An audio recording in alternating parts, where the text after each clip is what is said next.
nonsense that had happened to everyone, and the woman turned around and asked if she couldn't see that his child was shaking and crying, of course, that it wasn't him who had suffered. The man simply remained silent in response, and the baby was still crying and shaking. And because of this, the centaur got angry, but lowered his head and said that nothing could be done. That was the tradition. At that moment, Lloyd was watching their dialogue from the street, and he clearly liked what he heard. Then the guy turned around and left there. Finally, morning came. Everyone gathered in the square, where they began to discuss why they were gathered there, what happened. A sign hung over their heads, "Everyone's speed, isn't it unique?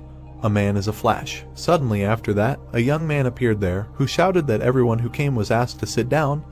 A flash would explain everything.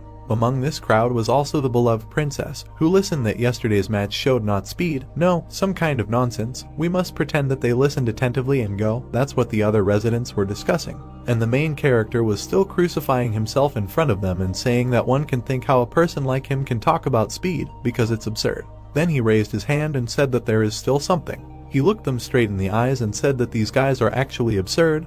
They are all brainless maniacs, runners. The villagers listened in horror, that everyone is just narrow-minded. Lloyd also came closer and asked what are the consequences of maintaining their stupid tradition.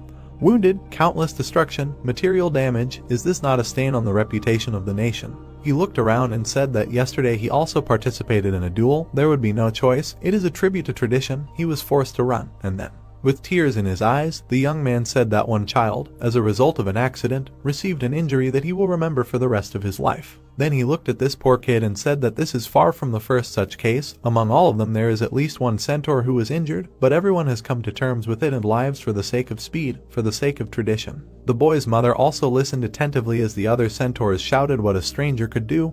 No one complained, and he had to leave. Then she couldn't stand it any longer and started shouting